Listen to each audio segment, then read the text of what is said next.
Afternoon. Happy Monday, everyone. Let's get started. The United States is today imposing sanctions on Amana, the largest organization involved in settlement and illegal outpost development in the West Bank, as well as its subsidiary Binyane Bar Amana. Amana is a key part of the Israeli extremist settler movement.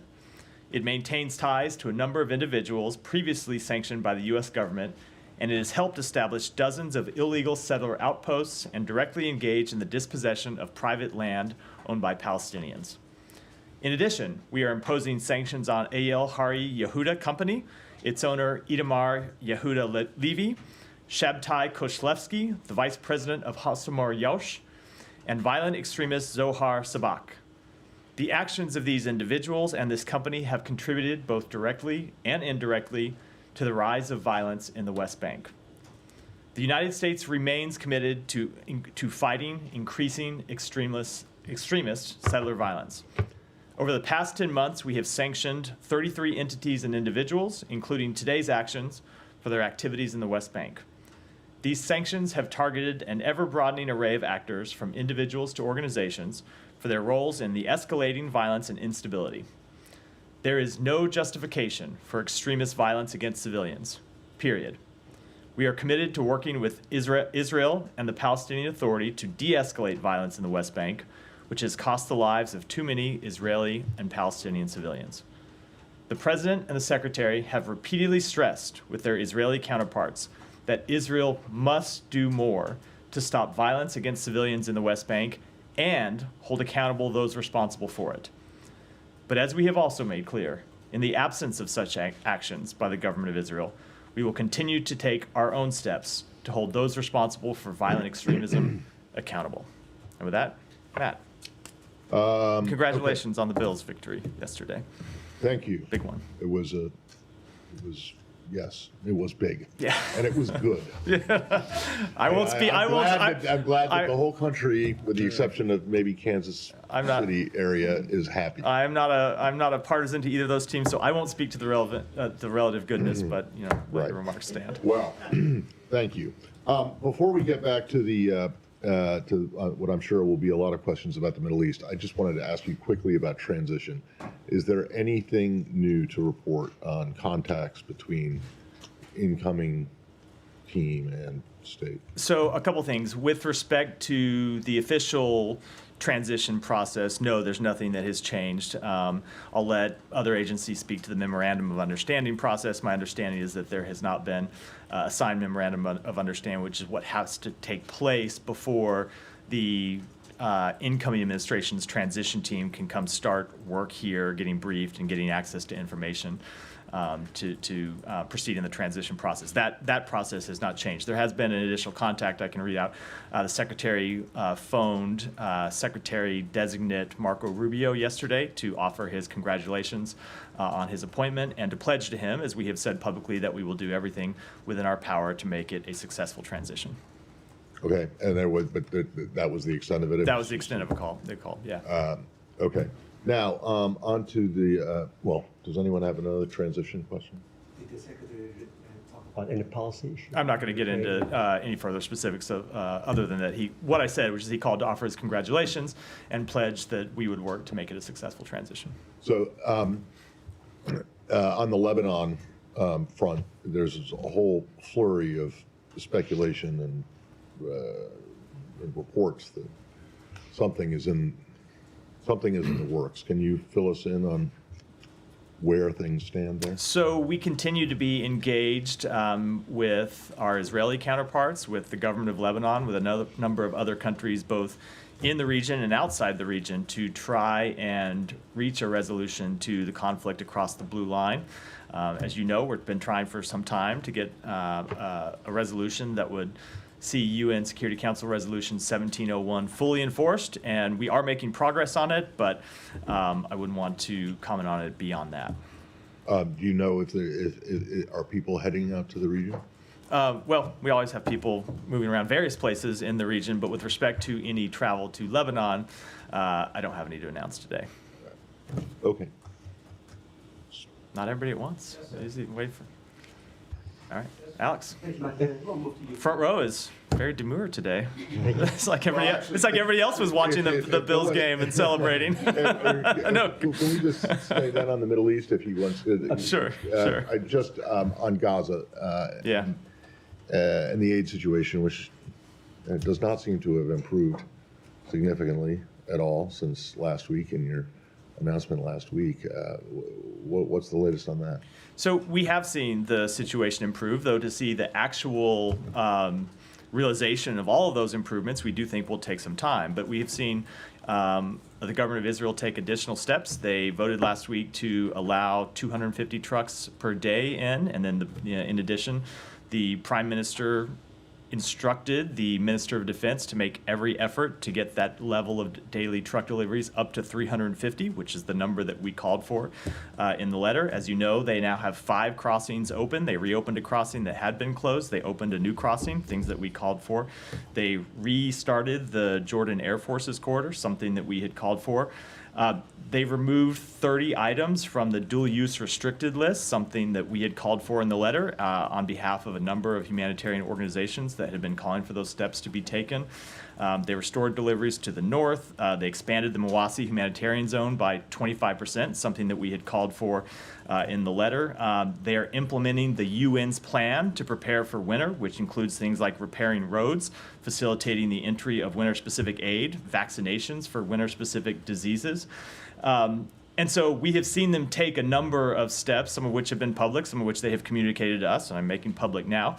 And it will take some time to see whether those actually translate to what they're supposed to translate to, which is more humanitarian assistance making it into Gaza, and then more humanitarian assistance making it to the actual people inside Gaza that need to get it. And that's what we're committed to seeing take place over the coming weeks. Yeah. Just, I guess this is related to sort of transition. Do you have any comment on reporting about Elon Musk meeting with the Iranian ambassador last week, Monday? I don't. Okay. I don't. Going back to Lebanon, Matt, can you say whether there have been any gaps that have narrowed in the negotiations over a diplomatic resolution here? Has Hezbollah presented any response to the proposals that are said to have been briefed to them? You know, I just don't think it's productive, unfortunately, to get into the details of the back and forth negotiations, only to say that we have been at this for some time now. We have been sharing proposals, both with the government of Lebanon and the government of Israel. Both sides have reacted to the proposals that we have put forward. There has been an exchange of different ideas for how to see what we believe is in everyone's interest, which is the full implementation of UN Security Council Resolution 1701. And we're going to continue to stay at that process because we believe a diplomatic resolution is key to allowing the fighting to stop, to protecting civilians, and allowing the civilians in both Israel and Lebanon to return to their homes. In past weeks, there has been optimism around the discussions to varying degrees. Are you able to give us a characterization of where that stands now? Are you optimistic that something can come together in the coming days? I am not going to make a characterization, which shouldn't read anything into other than that to say we are committed to trying to get these negotiations over the finish line. We believe it is in the government of Israel to get them over the finish line. We believe it is in the interests of the government of Lebanon to get them over the finish line. I'm not going to characterize the chances other than to say when you have a resolution in the interest of all the relevant parties, we ought to be able to get to an agreement, and that's what we're going to try to do. And then switching to Doha and the calls for Hamas to be booted out of the country, where does things stand there? Are there still Hamas officials in Qatar? If not, where are they now? And what's the latest? I will let the various relevant governments speak to where they are. I know the government of Qatar has spoken to this to some extent. I've seen the reports that some of the leadership of Hamas who had been in Doha have now moved to Turkey. I'm not in a position to dispute those reports. What I would say on behalf of the United States is that we don't believe the leaders of a vicious terrorist organization should be living comfortably anywhere. And that certainly includes in a major... Remember that Hamas is a brutal terrorist organization that has murdered a number of Americans, continues to hold to this day 7 American citizens hostage, and of course, that's not even to speak of the citizens of other countries that it has murdered and that it has held hostage. So to the extent that members of Hamas are in Turkey or in any country, look, a number of these individuals are under U.S. indictment, have been under U.S. indictment for some time, and we believe that they should be turned over to the United States. If they are in Turkey and aren't turned over or expelled or what have you, whatever asks may be made, what kind of consequences would there be for Turkey, who's a NATO ally? I don't want to get ahead of things here. We've just seen the reporting in the last few days that they have moved to Turkey. But of course, we will make clear to the government of Turkey, as we have made clear to every country in the world, that there can be no more business as usual with Hamas. Go ahead, Hiba. Just to follow up on the questions regarding Lebanon and the negotiations. You used to say, for example, when it comes to Hamas and Israel, the onus is on Hamas or on Israel. When it comes to Lebanon, where's the problem? Here or here? Lebanon, Hezbollah, or Israel? So both the government of Israel and the government of Lebanon need to agree to an ultimate resolution, a diplomatic resolution. Obviously, that requires to both of them agreeing to the various proposals that we have put forward. And you can imagine, as is always the case in this kind of diplomatic engagement, there are things that each side wants and things that each side objects to. And what we try to do is to work through that and get to a resolution that both parties can agree to. But ultimately, the onus is on both of those countries. And when it comes to to the internal politics in Lebanon, you've been trying to have a kind of political solution for the presidential elections and many things in Lebanon. Any update on these efforts? No, look, we continue to want to see the Lebanese parliament elect a new president. We have been pushing for that since before the outbreak of violence in the past few months. We've been pushing for that since before October 7th, and we're continuing to push for it, but I don't have any update to offer. There are some talks that there are regional partners pushing for a role to Bashar al-Assad within Lebanon. Are you on the same page, or do you accept such a proposal to start with?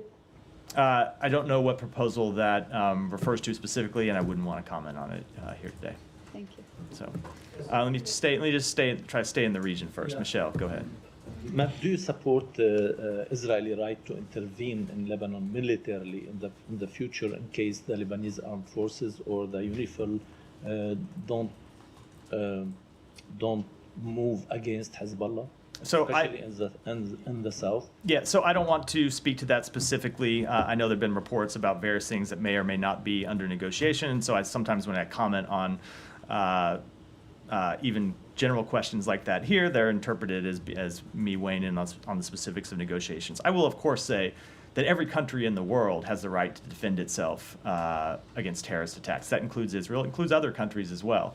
And I think I'll leave it at that. And will you give Israel guarantees in this regard? I'm just not going to speak to the underlying diplomatic negotiations. And is there only one draft that you are working on, or two drafts? Only one. I think I'm going to have to apply my previous answer, which is I'm not going to talk to the specifics of the negotiations. Ultimately, we're looking to a proposal that can be agreed to by both countries. And do you know if Foxteen is going today to Lebanon, or? I would refer you to the White House for that. Almost hasn't worked here for more than a year now, but I would direct you to the NSC to speak to his travel schedule. Thank you. Go ahead.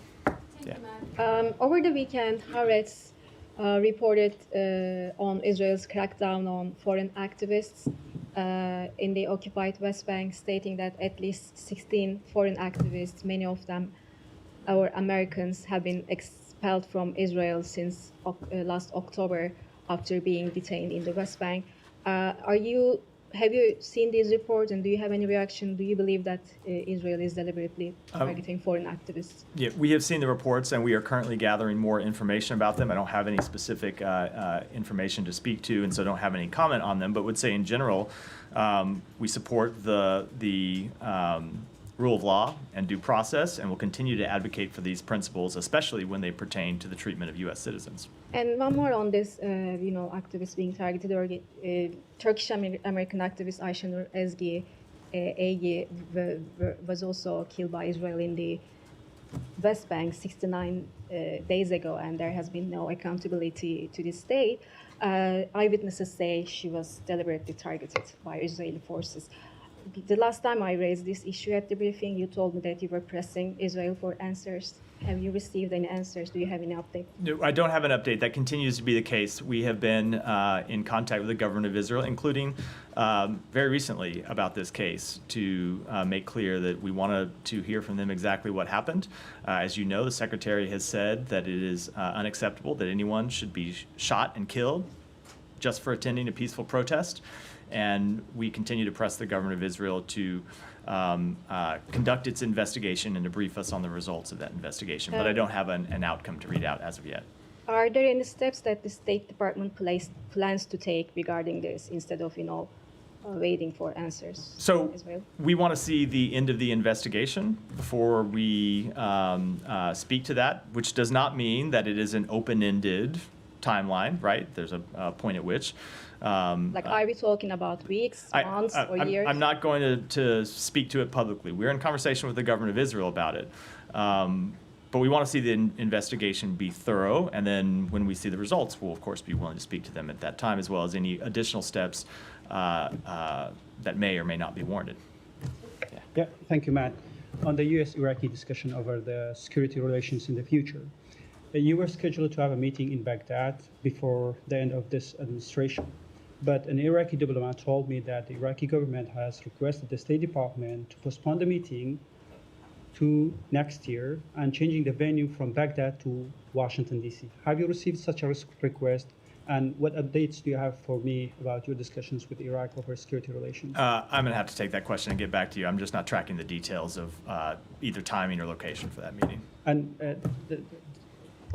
another question related to this, I'm not sure if you have anything for me. Does changing administration in Washington have any impacts on your discussion with Iraq over security relations and your forces in Iraq?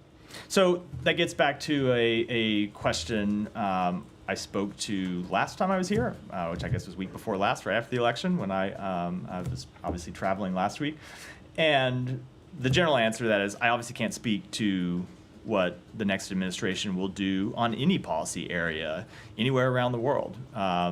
We have made clear what we believe is in the interest of the United States, and we will continue to pursue those policies and continue to put them in place between now and January 20th, but I wouldn't want to speculate in any way what the next administration may do. And last question, the Iraqi militia groups has increased their attacks on Israel. I'm sorry, the Iraqi militias, yeah. They increased their attacks on Israel. Even yesterday they attacked Elliot.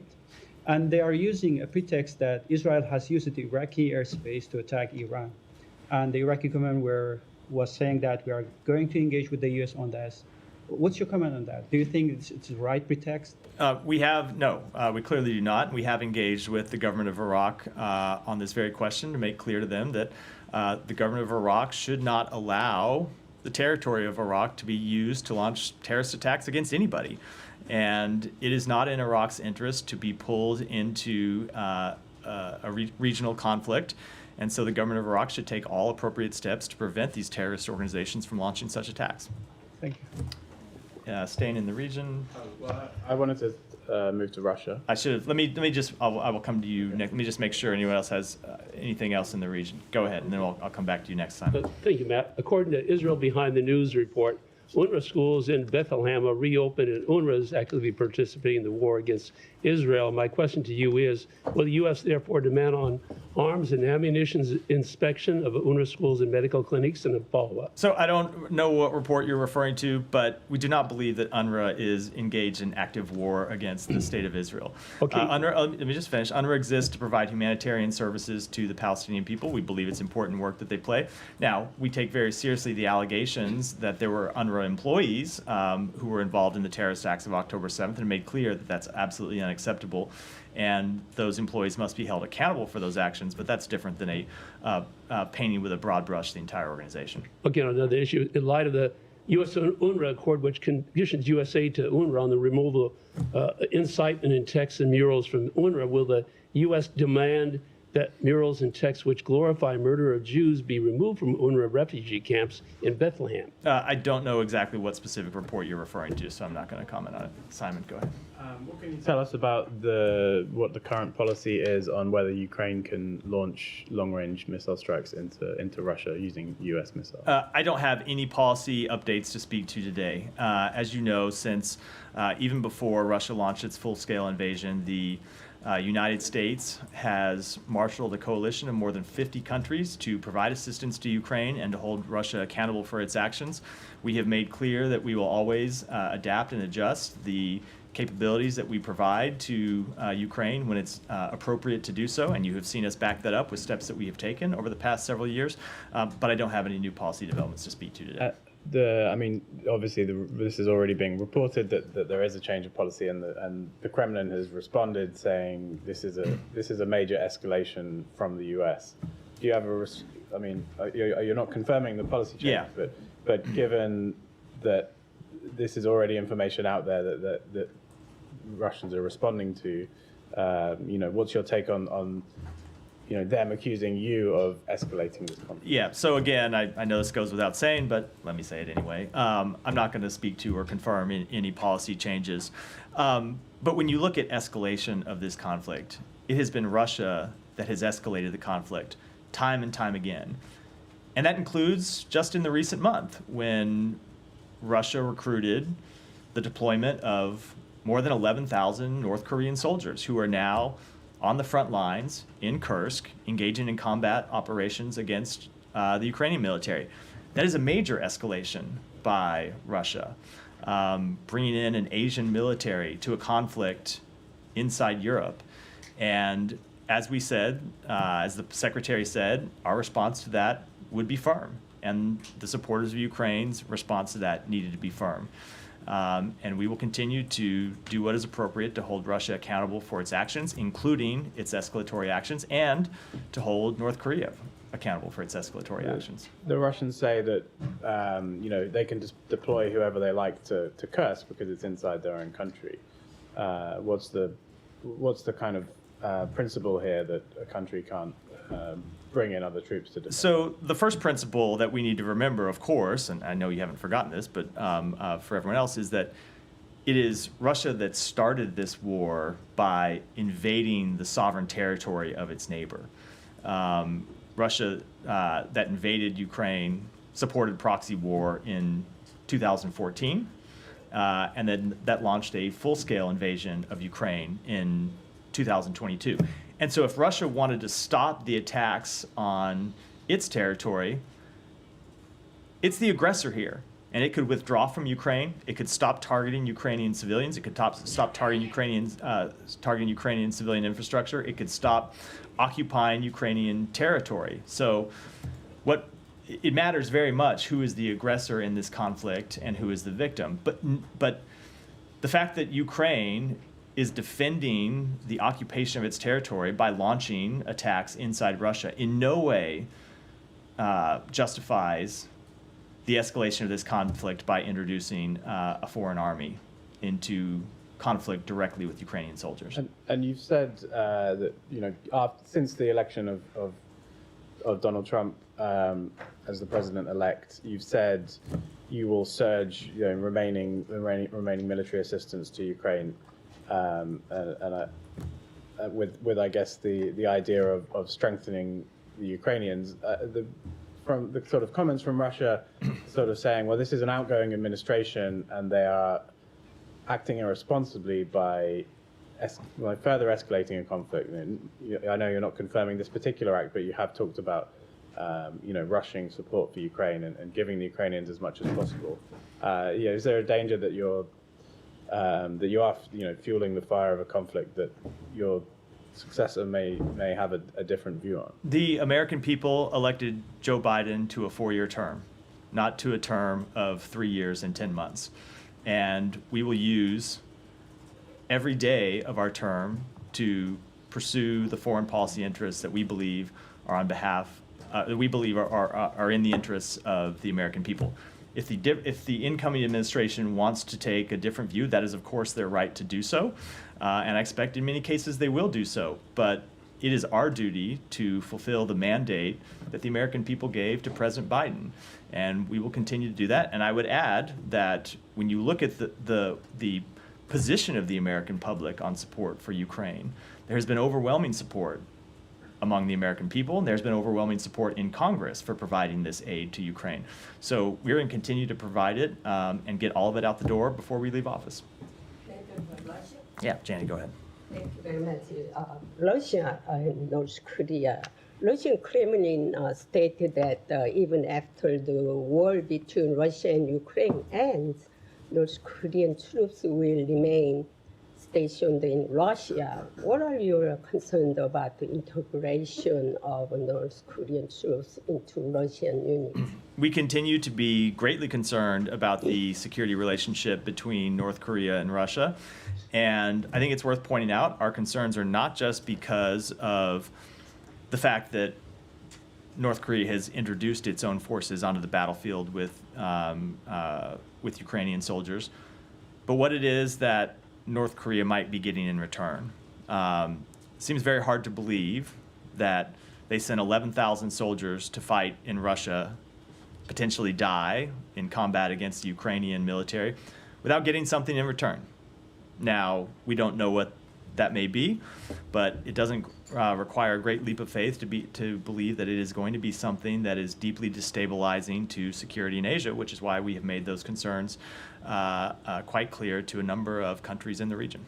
North Korean Kim Jong-un said nuclear strengthening and announced that the preparation for war had been completed. How do you assess the nuclear alliance between North Korea and Russia? I just don't have any assessment at all to offer from here. Nike.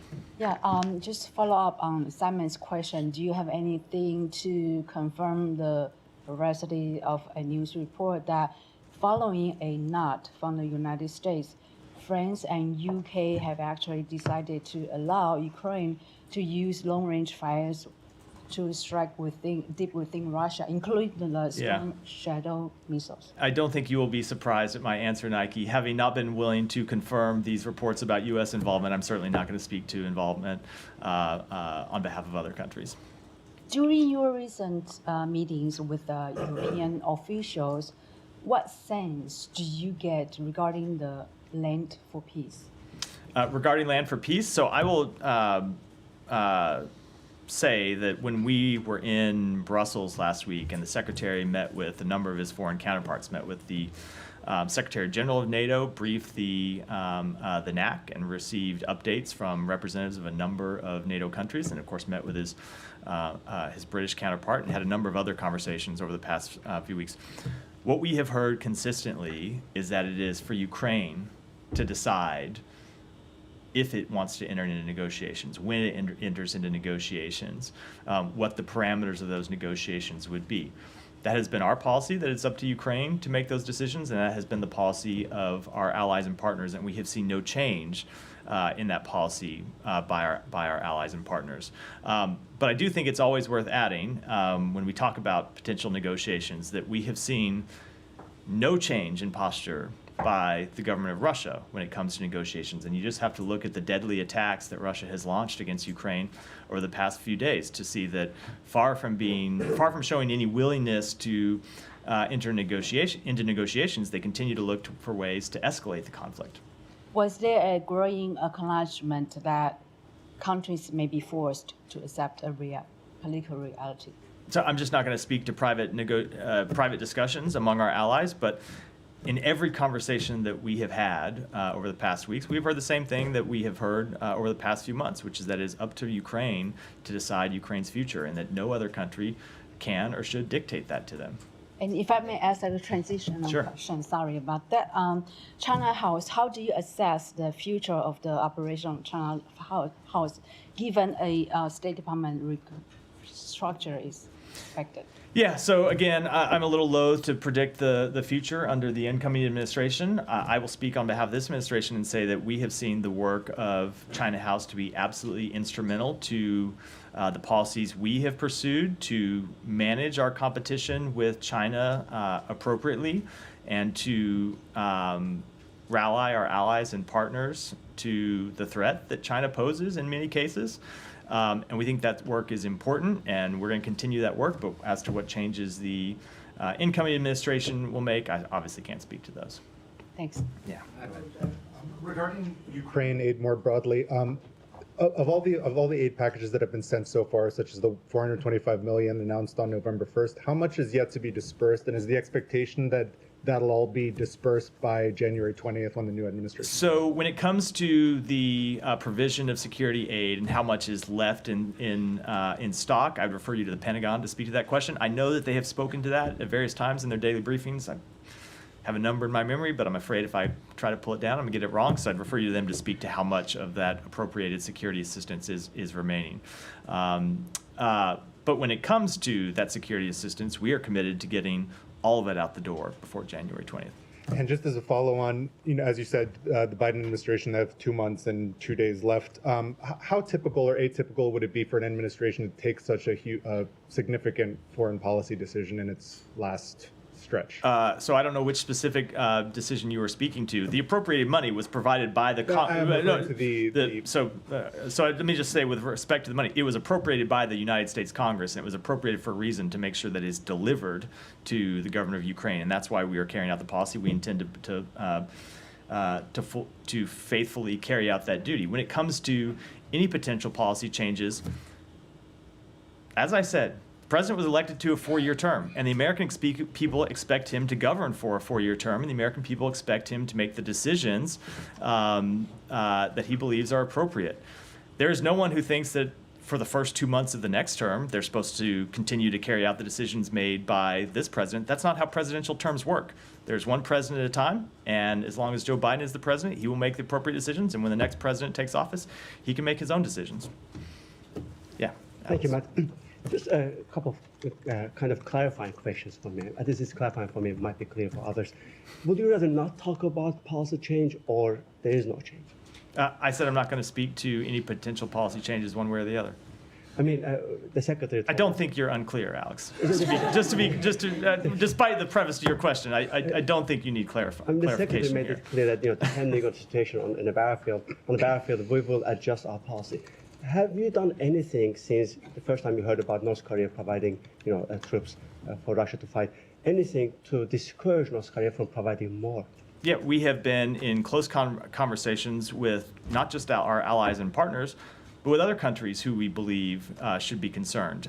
We have communicated directly with the government of China, who, as you know, has a very close relationship with the DPRK, obviously much closer relationship than we do, and have made it clear that we think this sort of deepening tie between North Korea and Russia, and especially the type of assistance that North Korea could receive from Russia in return, is not in China's interest, and that China ought to speak out against it, and that China ought to make clear to North Korea that this is something they object to.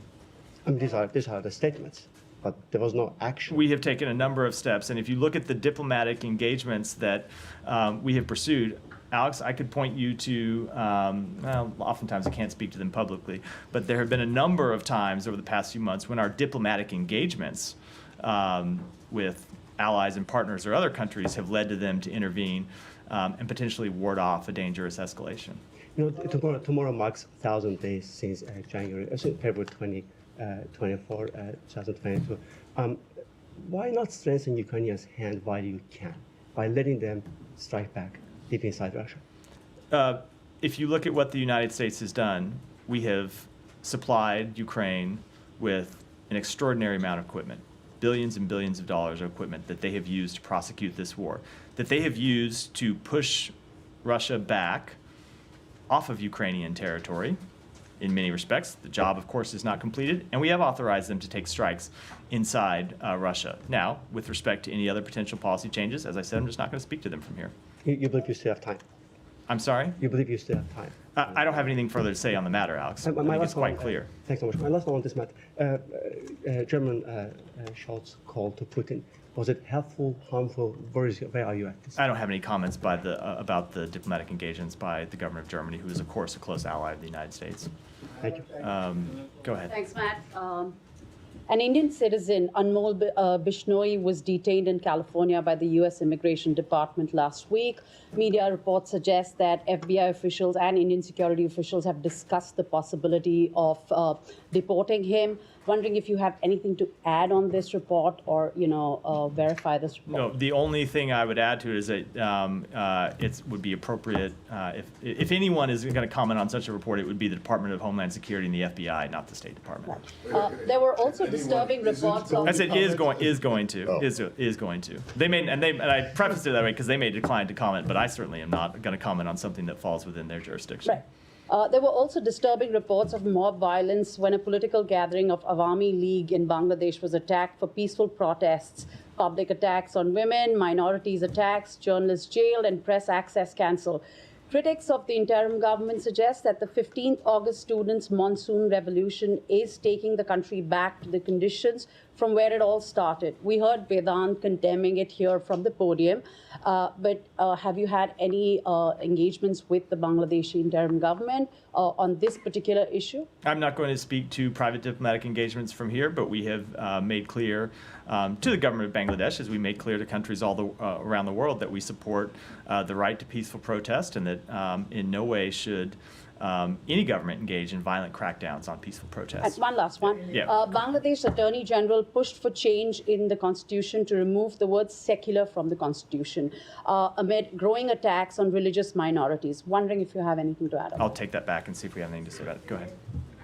So Secretary Blinken last week pledged a firm response to the North Korean troops in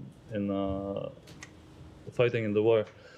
So if there's no change in policy, should we expect any more response to that, and when? You should expect us to deliver on the Secretary's words, and I'll leave it at that. And going back to the Scholz call, did the Germans consult with you before, or did they read out the call afterwards? I'm not going to speak to private diplomatic conversations, but we are always in close contact with our German allies.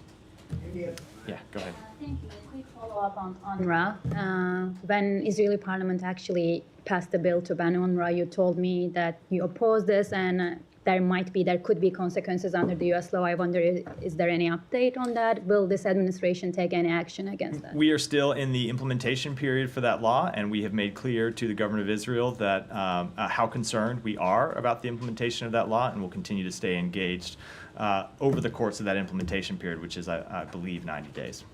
Thank you. Yeah, Jenny. Can I follow up on something that was in the letter that Secretary Blinken and Austin sent, this civilian harm channel? Has that met yet? I am not aware if it's met yet. I know we were working to set up the meeting. I was traveling last week. I don't actually know whether the meeting has taken place, but we're looking to get it established. And then on the West Bank, there was another round of sanctions today, as you previewed at the top. But where's the thinking on sanctioning Ben Gvir and Smotrich? So I'm never push from congressional Democrats for you guys to do so. So I think you know the answer I'm going to give here, which is I'm never going to talk about potential sanctions targets before we take such an action. Just as if you had asked us last week if we were going to sanction any of the organizations that we sanctioned today, I would have said we're not going to speak to potential actions. But we do mean it when we say the government of Israel needs to take further actions to crack down on those responsible for extremist settler violence. And if they don't, we are committed to taking our own actions. Would you support your partners sanctioning these two Israeli ministers, as the Brits have suggested they would be willing? I'm not going to speak to hypotheticals. These are the type of things that we discuss with them privately, but I think we ought to leave it at that. Yeah, Simon. Different subject. There was a statement about Tom Perriello going to Sudan, or he's already there, I believe. And the Sudanese government put out a statement talking about some of the meetings that have happened that he had discussed with the Sovereign Council there. Several suggestions about I think it's mostly about humanitarian aid and a political process to end the war. Is there anything you can tell us about what those suggestions have been from the special envoy? So just speaking generally, without getting the specifics of his meetings today, he was in Sudan to engage with Sudanese officials, including President Barhan, and other members of Sudanese civil society, to make clear our commitment to a civilian government, and when speaking to President Burhan and members of the Sovereign Council, to stress the need to stop the fighting and enable unhindered humanitarian access. So when he met with Sudanese civil society members, he talked about the humanitarian work across ethnic lines to provide emergency assistance to vulnerable communities and internally displaced persons, including women. And he pressed with the government the need for further steps, given the scale and need of the challenge, to allow humanitarian assistance in. This conflict continues to not get the attention I think it merits from the world, given the scale of the suffering, given the scale of the death, given the humanitarian assistance problem. And so we were there to continue to press the government to do all it can to not hinder the provision of humanitarian assistance. And of course, we ultimately continue to want to get to a ceasefire and an end to the fighting. Did General Burhan agree to some of these things that you're suggesting? Or? I don't have a further readout of the meeting. I haven't talked to Tom since the end of those meetings, which were just today. So I don't have a specific readout to what the general might have said. Is part of that like these relief corridors to get aid into Al-Fasher, Sennar, and parts of Khartoum? Let me take it back and either talk to the special envoy or his team and get you a more complete answer. Go ahead. All right, back to the Ukraine issue. On the reported permission for Ukraine to use long-range missiles, regardless of who's responsible for escalation, are you able to give us an assessment of whether there will be an escalation going forward, and how did the United States... Of whether what? How, if there's an escalation going forward, and how did... By whom? By... I'm lost in the question, so... Yes. Can you give us an estimation as to if there will be an escalation, how will the United States cope with the situation? You mean like if there's a further escalation by Russia? No, I wouldn't want to preview how we might respond to a hypothetical situation. And is there any sort of interaction between the Secretary and his Russian counterpart at the G20? No. Matthew, good afternoon. Yeah. The Vatican Secretary of State Cardinal Pietro Parolin said, quote, on discussing the Ukraine war, quote, "This war risks dragging us into a nuclear confrontation, a descent into the abyss." He just said that. What's the State Department's reaction to that statement by the Cardinal? That we want to see the war end in a way that provides a just and lasting peace for Ukraine. But the way for that to happen is for Vladimir Putin to end his attacks on the people of Ukraine. But the war is now 1,000 days old as of tomorrow. Simply, who's winning and who's losing? I am not going to give you a day-to-day battlefield assessment here, but if you look at what Ukraine has done, going back to the beginning of this conflict, at least to the full-scale invasion, we have seen them win the Battle of Kyiv and stop Kyiv from falling when many predicted that it would fall within a month, certainly within weeks. We have seen them take back somewhere around half of the territory that Russia occupied. We have seen them in recent weeks occupy territory inside Russia and continue to defend it. So the Ukrainian forces have performed admirably up against, let's remember, a much bigger country with a military that was much larger at the outset of this conflict, with a military that had much more advanced equipment at the outset of this conflict, a gap that we have in many respects bridged through the provision of our assistance. So I'm not going to make any predictions about the future of this conflict, but I'll say if you look back at the way the Ukrainian military has performed over the past 2.5 years, they have performed not just with valor and with dedication, but with real results. How does it all come to an end then? I'm not going to make any predictions about how it comes to an end, but we want it to come to an end in a way that respects Ukraine's territorial integrity, that respects its sovereignty, and that doesn't reward a dictator who is intent on pursuing the acquisition of land through force. Go ahead. Thank you very much. This Biden administration lift ban on weapon sales to Saudi Arabia a couple of times. Meanwhile, what we observed, a widow of Saudi slant journalist Jamal Khashoggi's wife, she wrote letters to U.S. senators, almost 100 letters, and only 9 responded. She is seeking for justice.